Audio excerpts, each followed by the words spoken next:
مشہور تابعی بزرگ ہیں حضرت ابو عبد الرحمن رحمۃ اللہ تعالی علیہ.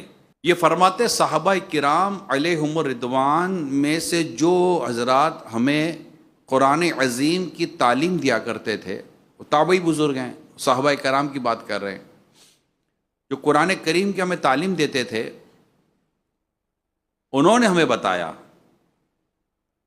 کہ وہ رسول پاک صلی اللہ علیہ وآلہ وسلم سے 10 آیتیں سیکھتے اور اس وقت تک ان سے آگے نہیں بڑھتے تھے جب تک ہم ان آیات کی تمام علمی اور عملی باتوں کا علم حاصل نہ کر لیں. اس قدر وہ قرآن کریم، یہ دور صحابہ کی بات ہو رہی ہے نا. اور کن سے پڑھنے کی بات ہو رہی ہے؟ نبی پاک صلی اللہ علیہ وسلم.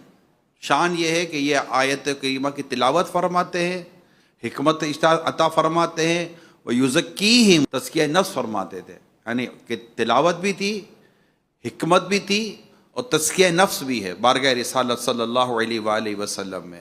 تو وہ ایک سکھانے کا، بتانے کا، سمجھانے کا جو انداز ہوگا وہ ہم سمجھ سکتے ہیں. حضرت انس رضی اللہ تعالیٰ عنہ فرماتے ہیں جب کوئی شخص نبی رحمت صلی اللہ علیہ وآلہ وسلم سورہ بقرہ اور سورہ آل عمران پڑھ لیتا تو ہماری نظروں میں بہت قابل احترام ہو جاتا تھا نبی پاک صلی اللہ علیہ وآلہ وسلم سے.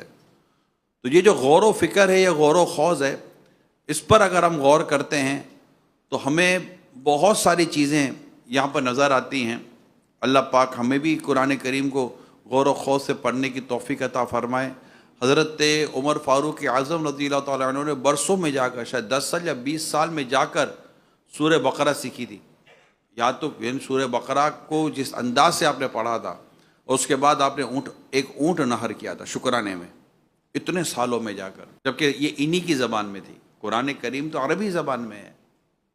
اور سید عمر فاروق اعظم کی بات ہو رہی ہے کہ جن کی تو عقل بھی کیا بات ہے، ان کی عقل کی، ان کی ذہانت کی، ان کی سمجھداری کی. تو قرآن کریم کو اس کے معنی پر اور اس کے تفسیر کے ساتھ پڑھنا، یہ ہمارے لیے بہت زیادہ ضروری ہے کہ غور و خوض کرنا.